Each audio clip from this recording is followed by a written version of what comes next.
자, 구독자 여러분 안녕하세요. 지난번 분양권 취득세 관련해가지고 굉장히 좋은 사례와 설명을 해주신 김성범 세무사님 모시고 오늘은 여러분들 부동산 법인 조심해야 되는 거, 특히 폐업할 때 조심해야 되는 거 살펴보겠습니다. 세무사님 안녕하세요. 네, 안녕하세요. 네.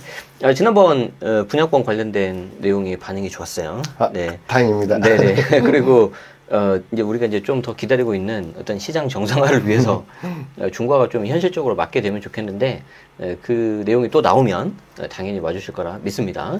자, 오늘은 다른 내용을 좀 가져왔는데 법인 폐업할 때 검토사항 조금 더 구체적으로는 여러분들이 관심 있는 부동산 법인입니다. 이거 왜 가져오셨죠, 이거? 저희 세무사들 입장에서는 좀 네네. 슬픈 말인데요. 아, 예, 예. 네, 이제 매년 법인세 신고도 하고, 네네. 부가세 신고도 하고, 이제 월 중에도 이제 인건비 신고도 해드리다 보면은 네. 그런 부동산 흐름이 저희가 보인다는 표현 그렇고 시장 흐름이 좀 보이는 것 같아요. 그것도 보이죠. 네. 네. 확실히 몇 년 전만 해도 다들 계속 취득하시고 네. 막 돈도 잘 버시니까 네. 오히려 저희가 수수총을 드려도 좀 네. 기쁜 마음 주셨거든요. 네네. 근데 요즘 확실히 어려우시니까 맞아요. 슬슬 이제 부동산도 빨리 파시고 네. 파셔서 이제 아무것도 없다. 네. 그럼 이제 법인을 이제 정리하려고 그러세요. 그러면 저희도 당연히 그 정리하신다 하면은 최선을 다해 도와드리는데 네. 그냥 너무 개인 사업자처럼 쉽게 생각하시는 경향이 있어요. 맞아요. 그냥 폐업 맞아요. 같은 상황 누르면 끝나는 거 아니야? 아니에요. 네. 근데 쉽게 끝나시는 분들이 있을 수도 있고 없을 수도 있는데요. 오늘 저는 이 후자의 분들을 위해서 그렇죠. 이런 건 적어도 조심하셔라. 네. 즉 세무사한테 이제 부동산 법인 정리하고 싶다라고 하셨을 때 네. 이제 세무사님이 막 이런 엄청난 설명해 주실 거예요. 네. 그럼 본인도 좀 알아들으셔야 되잖아요. 네네. 그런 포인트를 위해서 준비했다 네. 보시면 되겠습니다. 좋습니다. 자, 보도록 하겠습니다. 일단 우리 부동산 법인을 폐업할 때는 정말 기본적으로 하셔야 될 게 첫 네. 번째 폐업 신고겠죠. 네, 이건 뭐 기본이죠. 네, 뭐 세무서에 방문하셔야 되고요. 네. 홈택스에 본인이 직접 되고 네. 아니면은 기장하고 계신 세무사님께 부탁하셔서 폐업 신고해 주세요라고 하시면 돼요. 네. 그럼 이제 그 폐업 신고를 하시고 나면 두 번째로 하셔야 될 게 이제 폐업일이 속한 달의 다음 달 네. 25일까지 부가가치세 신고를 하셔야 됩니다. 은근 이거 많이 놓칩니다. 네, 만약에 내가 이제 뭐 6월 달에 폐업을 했다. 네. 그러면 이제 7월 25일까지 그렇죠. 부가세 신고하셔야 하는 점. 네. 그리고 법인세 신고. 네. 법인세 신고는 부가세랑 다르게 내가 음. 폐업을 언제 했든 막 이래서 2024년 6월에 폐업했다 네. 할지라도 그 다음 연도 3월 말까지 네. 법인세 신고를 하시면 된다라고 네. 보시면 될 거예요. 네. 그리고 제가 하나 더 적어놨는데 네. 이제 청산할 경우에는 네. 그걸 회산이라 하죠. 법인세 하나 더 나오거든요. 네. 그냥 이것도 나올 수도 있고 안 나올 수도 있는데 네. 뒤에서 다시 한번 설명드릴 거고요. 네. 근데 두 번째 뭐냐면 이 인건비 발생이라고 했는데 이제 직장 다니신 분들은 애초에 본인 소득이 있으시니까 대부분 법인의 소득을 별로 발생 안 시키세요. 네. 근데 이제 뭐 전업 주무시거나 네. 아니면 지역가입자라서 건물로 나오신 분들은 이제 법인을 활용해서 이제 보험료를 아끼신 분들 계실 거예요. 네, 급여를 계속 받아서. 네. 네. 이런 분들의 경우에는 추가로 고민하실 게 있어요. 네. 첫 번째는 이제 간이지급명세서 네. 제출이 있고요. 두 번째는 이제 또 지급명세서 제출이 있습니다. 네. 그리고 마지막으로는 이제 건강보험이랑 아끼려고 4대 보험 가입 신고하셨겠죠. 뭐 제가 4대 보험이라고 했지만 대부분 대표자분들은 2대 보험이죠. 그렇죠. 국민연금과 그러니까 건강보험. 네. 그러면 이제 상실신고, 뭐 퇴사신고라고 하죠. 네. 퇴사신고도 하셔야 되고 우리 뭐 폐업과 같이 사업장 탈퇴신고 네. 업무도 있다. 이게 아주 그냥 기본적으로 네. 하는 일이고 대부분 기장을 맡기시면 기장 세무사님께서 이 네. 업무를 해주신다라고 보시면 되고요. 이제 추가적으로는 이제 법인 등기도 없으셔야 돼요. 근데 이게 필수냐라고 물으시면 아주 정확한 상담은 법무사님께 받으셔야겠지만 네. 보통 어떻게 말씀드리냐면 자 법인 폐업하고 나서 아무 실적 없으면 그냥 가만히 두시면 돼요. 네. 가만히 두시면 한 3년인가 몇 년 지나시면 맞아. 자동으로. 알아서 직권으로 네. 법인이 사라집니다. 네. 네, 그렇게 이해해 주시면 될 것 같습니다. 사실 오늘 이거 하나만 강조해 드릴 것 같아요. 네, 요거. 제가 제목을 자나깨나 가지금 조심이라고 했는데요. 그냥 조심이 아니라 자나깨나. 네. 네. 무슨 말이냐면 이제 폐업을 계획하시기 전에 다짜고짜 폐업하지 마시고요. 네. 자 이제 폐업을 계획하신다면 꼭 기장 세무사님께 한번 물어보세요. 우리 폐업하려고 하는데 리스크가 없을까요? 이렇게 물어보시면 돼요. 근데 이렇게 묻는 것도 방법이에요. 하지만 좀 더 직관적으로 물어보시려면은 혹시 내 법인에 가지금 있나요? 라고 물어보시면 돼요. 잠깐 다음 페이지 잠깐만 볼게요. 네, 다음 페이지 먼저 보겠습니다. 보통 이제 세무사님께 어이구야. 기장을 맡기시면은 이렇게 매년 재무상태표를 보내주실 거예요. 네네네. 그럼 지금 보시고 계신 분들도 뭐 법인 책자라든지 PDF 파일 보시면은 재무상태표가 있을 겁니다. 네. 거기서 자산 쪽에 가지입금인지 보세요. 네. 그럼 가지입금이 있다면은 바로 폐업하시면 안 돼요. 꼭 이 가지입금을 정리하셔야 된다. 털어야 돼. 이게 네. 말 그대로 이제 대표자 등한테 법인 입장에서 지급한 거잖아요. 좀 더 직관적으로 말씀드리면 결국 네. 뭐 급여라든지 배당 네. 처리하지 않고 출처 없이 마음대로 빼간 돈. 그래요. 라고 보시면 돼요. 여러분들이 원하는 그거예요. 네. 사실 대표님 이거 보시면 억울하시겠지만 사실 네. 대표님 마음 한켠 아실 거예요. 네. 이 돈 언제 빼갔는지. 그렇죠, 그렇죠, 네. 그렇죠. 그리고 네. 간혹 이제 대출 때문에 저도 그런 경우가 있었는데 가지입금이긴 한데 이걸 너무 네. 적나라하게 드러나면 그러니까 가지입금이 아니라 뭐 성급 비용, 뭐 네, 성급금, 단기 대여금 이렇게 좀 숨겨놓는 경우가 있거든요. 네네네. 그러니까 혹시나 내 재무 상태 봤을 때 가지입금 없어서 와 바로 박수 치지 마시고요. 네. 기장세무사님께 물어보셔서 가지입금이 네. 없는 게 맞는지 확인해 주시면 됩니다. 그럼 이게 있으면 어떻게 해야 되는 거예요? 그럼 다시 돌아서 설명드릴 네. 건데요. 네. 이제 두 가지 페널티가 있어요. 만약에 가지입금 있는 상태에서 폐업을 했다. 네. 그럼 첫 번째 그 가지입금 상당히만큼 법인의 수입으로 잡혀요. 법인의 수입. 네. 그럼 두 번째 뭐냐면 또 이 가지입금 상당히만큼 대표자의 급여로 잡힙니다. 가지입금이 얼마 안 되면 괜찮아요. 오히려 얼마 안 되면은 상여 처분 당해서 세금 약간 내면 되는데 아까 보여드린 예시처럼 만약 한 1억 얼마 넘는다. 네. 그럼 적어도 세금이 한 1,000만 원 기본 넘으시거든요. 그렇죠. 네. 그러면은 그냥 폐업하면 끝날 줄 알았더니만 네. 생각지 못한 세금이 발생했다. 그 1,000만 원을 대표자인 여러분이 내셔야 되는 네. 거예요. 그럼 이건 피하지도 못해요. 네. 그러니까 계속 꼬리표처럼 붙어 댕기시니까 네. 만약에 가지입금이 많다 하시면 바로 폐업하지 마시고 좀 컨설팅 받으셔서 뭐 다해 연도에 거쳐서 급여로 좀 처리하시던가 네. 뭐 배당으로 빼시던가 해서 이 가지입금을 줄이셔야 된다. 개정 과목을 네. 최대한 줄이셔야 된다. 네. 아마 뭐 우리 포털 사이트에 검색하셔서 가지입금 처리라고 하시면 막 수많은 이제 내용이 나와요. 뭐 보험업자들도 그렇고 네. 우리 세무사들 그렇고 네. 가지입금 처리해주겠다 이런 게 있는데 본인 케이스에 맞으면 정말로 네. 절세할 수도 있는데 이것도 전문가를 안 만나시고 그렇죠. 무작정 해주시면 나중에 큰 사고가 날 수 있다. 그래서 그 기장해 주신 세무사님이 필요한 거예요. 왜냐하면 그 내역을 다 알잖아요. 네. 일종의 이런 거죠. 저도 이제 뭐 정기적으로 약을 터먹고 있단 말이에요. 혈압약이나 뭐 콜레스테롤 이런 약을. 네. 근데 이왕이면은 그걸 고정적으로 가야 되니까 바로 밑에 있는 내과를 가거든요. 네. 그러면 이제 맨날 얼굴 보니까 이런저런 얘기하면서 이제 좀 손님 없을 때. 그러니까 이제 마찬가지예요. 기장해 주신 세무사님이 선생님 이걸 그렇게 해가지고 우리가 이제 이렇게 했는데 이렇게 좀 한번 해보라고 하는 경우는 훨씬 더 잘 아실 가능성이 높다. 네. 네, 그렇게 활용하시면 좋을 것 같습니다. 어쨌든 가지급금은 네. 있으면 안 된다. 네. 그럼 이제 넘어가지 마지막으로 그럼 반대로 가수금이 많은 분들도 계실 거예요. 네, 해볼게요. 네. 네. 가수금만 하신 분들은 크게 걱정하실 필요 없어요. 네네. 오히려 내가 법인에 빌려준 돈인데 못 받고 끝나는 거잖아요. 그렇죠. 흔히 말하면 내가 친구한테 돈 빌려줬는데 못 받고 되게 억울한 케이스니까 네. 뭐 이런 케이스는 뭐, 네. 뭐 가지금 다르게 뭐 상여초이나 그런 건 없다. 별도의 어떤 그 못 받는 돈을 이제 현금으로 빼올 수는 없지만 네, 내가 이제 추가적으로 내야 되는 세금이나 그런 건 없다. 네, 그렇게 보시면 되겠고 일단 뭐 헷갈리시면은 가지급금 글자 4개인 녀석들은 조심하시면 됩니다. 네. 자, 그럼 그 다음에는 또 청산. 이건 또 뭐죠? 의제배당 이거. 이거는 어떤 경우냐면 자 이제 네. 폐업하고 나서 나중에 법인만이 해산 등기까지 했어요. 네. 그럼 해산하고 그냥 끝이 아니라 네. 이제 청산 관련해서 두 가지를 고민할 수 있어요. 네. 주주인 대표자 측면, 법인 측면이 있는데요. 네. 이제 주주 측면에서 뭐냐면은 자 어쨌든 법인에 자산이 있을 거란 말이에요. 네. 물론 다 빼서 없는 경우도 있겠지만 네. 그럼 우리 세법상 기준으로 봤을 때 자산도 있고 그 주식 평가에 따르면 주식 가치가 만약 액면 금액을 넘어요. 네. 그러면은 이제 만약에 법인을 해산했을 때 네. 우리 법인세법에서는 그래? 그러면 해산한 건 좋은데 해산한 시점에 이 법인의 한 주당 가치에서 너가 예전에 법인을 설립했을 때 대부분 액면가일 거예요. 네. 그 액면가를 기준으로 만약에 주식 가치가 초과한다. 네. 즉 한 주당 5천원짜리였는데 평가를 해보니까 만약 6천원이나 7천원이다. 네. 그럼 그 차익에 대해서 이제 배당 소득으로 세금을 매깁니다. 아. 그래서 표현이 지금 의제 배당이에요. 네. 실제 내가 배당 받은 건 아닌데 의제 배당이죠. 이게 배당으로 보겠다는 겁니다. 무슨 말이냐면 법인을 청소하면은 이제 법인이 없는 거예요. 네. 근데 어쨌든 법인 계좌에 만약에 뭐 현금도 있고 네. 뭐 몇 가지 자산이 있다. 그럼 그 자산을 마음대로 빼갈 수가 있잖아요. 네. 그러니까 사실상 그 자산들을 너가 배당 받으러 보겠다. 그래서 배당 소득이 나온다라는 건데 대부분 네. 법인의 자산이 잘 없겠죠. 네. 총액 다 빼서 없는 상태인데 네. 주식 가치가 0이면 괜찮아요. 네. 근데 상당수 부동산 법인 영위하셨고 네. 뭐 부동산도 사고 파시면서 부동산 가치가 좀 상승해서 네. 주식 가치 좀 올랐다. 이런 분들은 아까 말씀드린 대로 가지입금도 대부분 있으실 거예요. 네. 그 가지입금 정리도 하시면서 주식 가치를 낮춰서 배당 소득이 적게 나오거나 안 나오는 방향도 고민하셔야 된다. 그래서 이것도 네. 100%는 아닌데요. 네. 그럼 이게 나올 만한 여지가 있나? 네. 좀 약간 간접적으로 알고 계시면 다음 페이지 보시면은 네네. 이것도 똑같아요. 내 법인 재무 상태를 봤을 때 네. 이제 밑쪽에 자본 라인이거든요. 네네. 자본 라인에 이익잉여금이 얼마인지 네. 한번 보세요. 네. 이게 쌓여있다는 뜻은 매년 법인에서 이익이 발생했고 네. 그 발생한 이익이 차곡차곡 모인 결과물이에요. 아니 그러면은 네. 요 미처분 이익잉여금 이거 이제 좀 털려면 어떻게 털어야 돼요? 배당.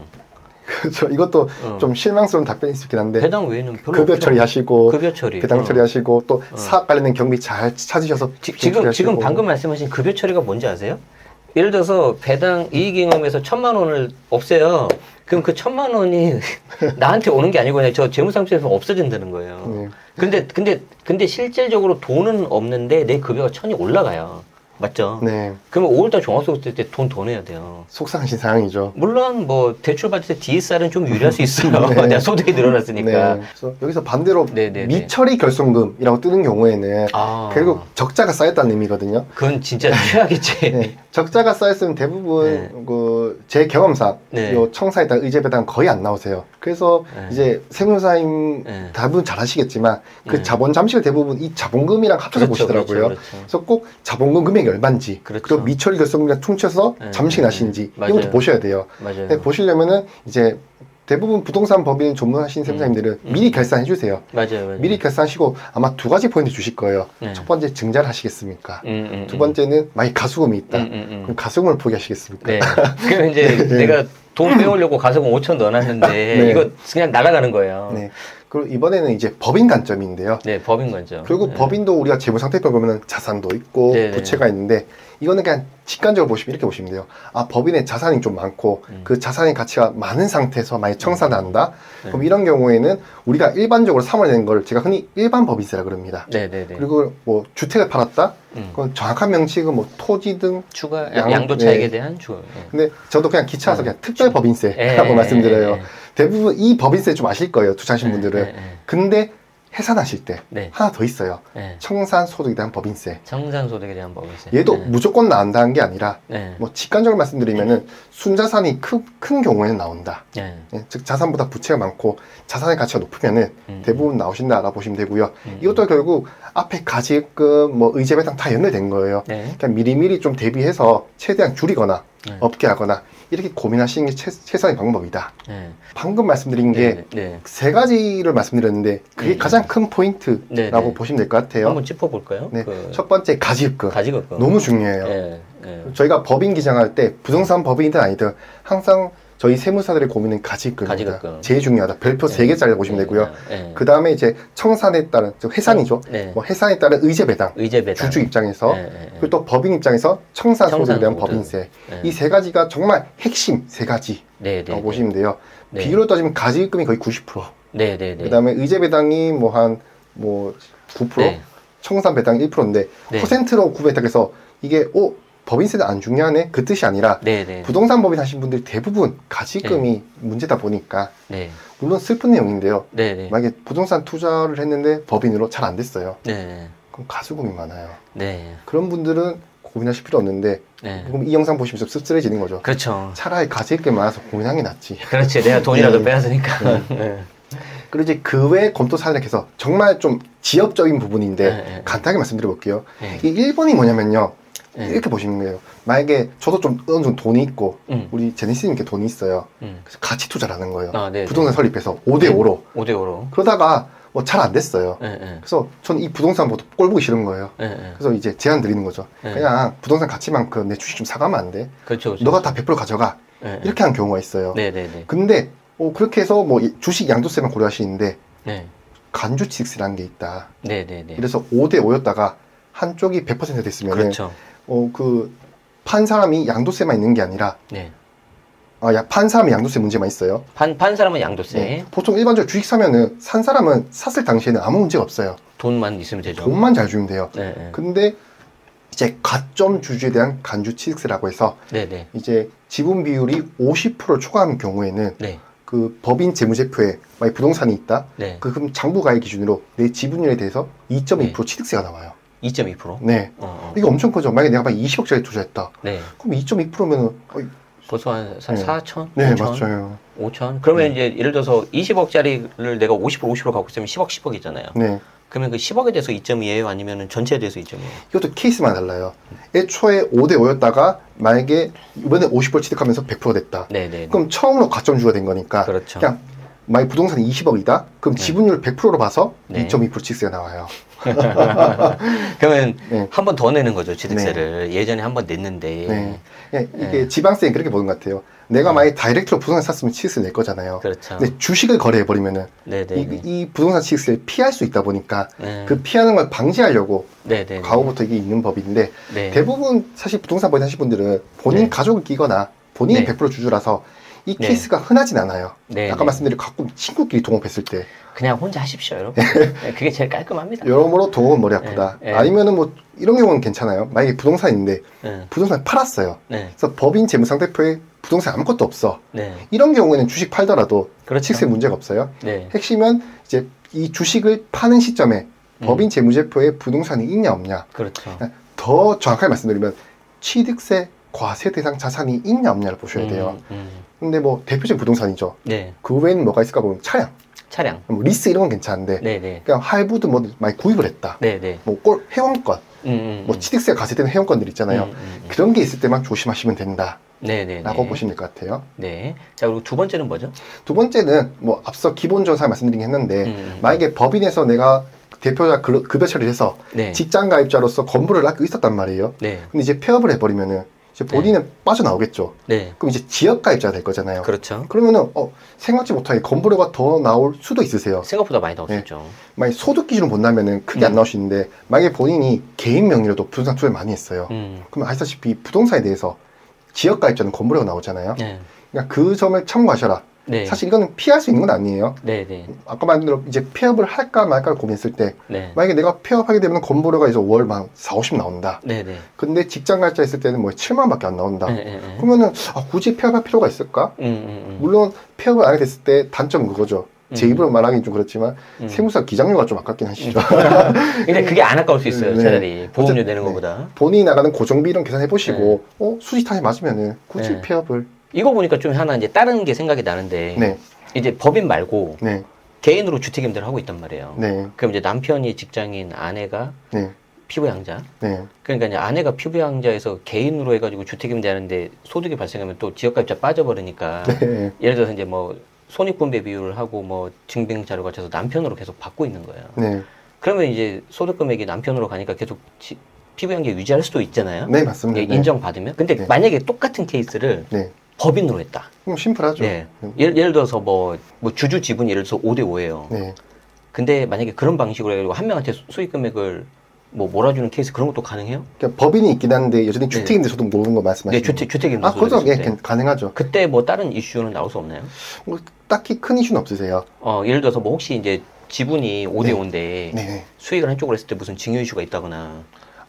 그거는 뭐 우리 소득세에서 법이 규정돼 있는 거니까 혹시나 네, 제가 네. 잘못 이해한 건지 모르겠지만 네. 개인 공동명의로 주택임대가 있고 법인이 있다고 해서 이 네, 법인이 네, 미치는 영향은 없다. 음, 보시면 될 것 같습니다. 법인이 미치는 영향은 없다. 네. 어쨌든 요거도 나오고 하니까 제가 한번 생각나서 여쭤봤습니다. 자, 마지막 요거 뭡니까 이거는? 이거는 정말 흔하지 않은 케이스인데요. 네, 만약에 네. 법인에 뭐 신용 세금이 체납돼 있어요. 네네네. 체납된 상태에서 폐업할 수도 있잖아요. 네. 그러면 어디서 들어봤는데 법인이 폐업하면은 그 법인 채무가 나한테 전가 안 된대. 이런 말 하실까 봐요. 과점주 주면은 다 전가가 되세요. 그리고 또 청산일 경우에는 네네네네. 일부 전가가 되다 보니까 가급적이면은 뭐 2차 납세임은 흔하진 않아요. 네네. 대부분 정상적으로 운영하는 법인이라면 이 2차 납세임은 없긴 한데 네네. 간혹 세금도 체납하시고 네. 뭐 다른 채무를 체납하신 상태에서 막 폐업을 고민하신다. 네. 그럼 그 법인의 채무를 나한테 전가 안 되는 거 아니야? 네네. 그러니까 이렇게 쉽게 생각하시는 분들이 있어요. 그게 아니다. 네. 전가될 수 있으니까 조심하셔라. 네. 이게 전부입니다. 네.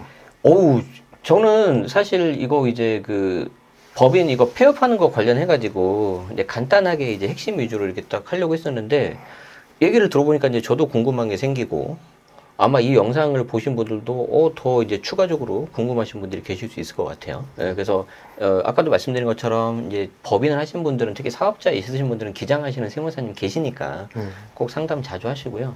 없다면 이번 기회에 한번 이렇게 맡겨보시는 것도 좋을 것 같고요. 뭐 혹시 이제 뭐 김성범 세무사님한테 물어보고 싶으신 분들은 여기 고정 댓글 본문 더보기 또 보시면 좋을 것 같고 제가 뭐 받고 그런 건 없고요. 대신 이제 다른 주제로 좀 더 여러 번 모셔가지고 네. 설명을 들으면 좋겠다라는 생각이 좀 듭니다. 전 네. 언제든 준비되어 있습니다. 네네네.